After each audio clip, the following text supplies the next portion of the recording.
All right. So now we talked about how this coin class works and how methods work and what kind of their return types are and how instance data works.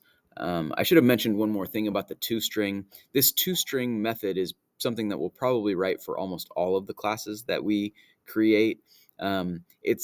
It's a way to print the pertinent or important information about a coin object. So we'll want to make a toString for just about any object that we ever create, any class that we ever write. But down here, we're going to start talking about objects. So that's the blueprint for the class. Now we're going to talk about how do we actually make objects. An object has state, its descriptive characteristics. This is the instance data. So when we talk about its state, that's the instance data or the values of that instance data. Okay, so what are the values of face in our example of the coin? And then it has a behavior. What can it be? What can be done? What can we do with it? That's the methods. The methods that are provided in our class blueprint. Objects are created using the new reserved word and the constructor method. So here I have a data type. So this is the variable type. And then after that, I name my variable. So that's a variable name. So telling the computer, make a variable. I'm going to store coin objects in it and name it my coin.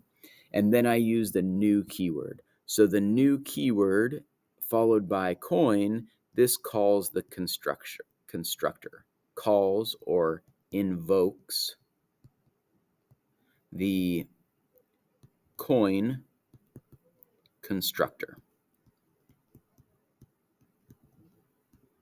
And if you follow back up to our last page, that's this method here, which sets up a coin to have a randomly generated heads or tails face, 0 or 1.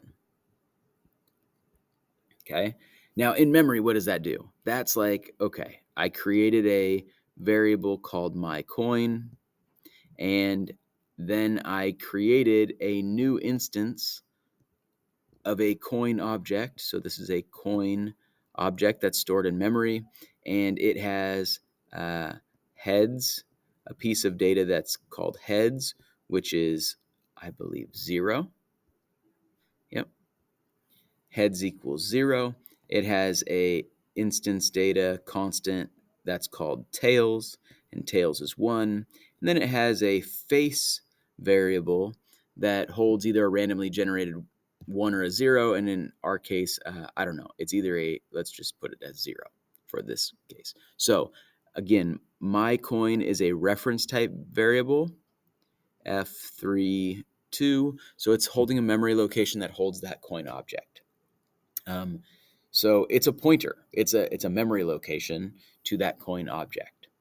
All right. Multiple object references can contain references to the same object.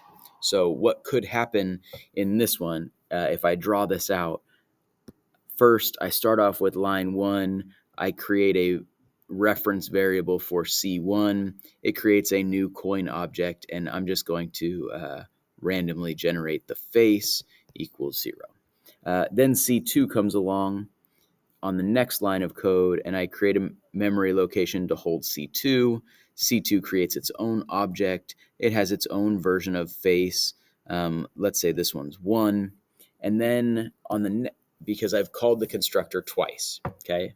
I've called the coin constructor 2 times. So now I come back and I look at C3, and it says, okay, create a reference variable called C3 and hold whatever, I want you to be the same as whatever C2 is.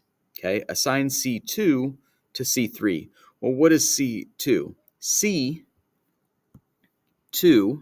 is some reference location, 0x113. So I put a copy of 0x113 or a copy of the pointer that points to that same coin object. So C2 and C3 have the same reference or the same memory location stored inside their variable. And now I could say C2 gets assigned the value of C1. Well, what does that do? It takes whatever's in C1, which right now, let's make up a memory location for this, 07, okay, 0x07, and I copy that memory location into here. So I cross this one out, 0x07, and now C2 no longer points at the other object. It now points at the same object as C1. Okay. It doesn't change C3's memory location. C3 is still looking at the old copy of C2. If eventually I change C3 to C1, then they could all three point at the same object. Okay. You just have to be careful when you're assigning the value of an object to another object, because the way that Java holds it in memory can do some unexpected consequences if you're not careful, I guess. Okay. I think we're going to move on to the next page. We're going to talk about driver programs.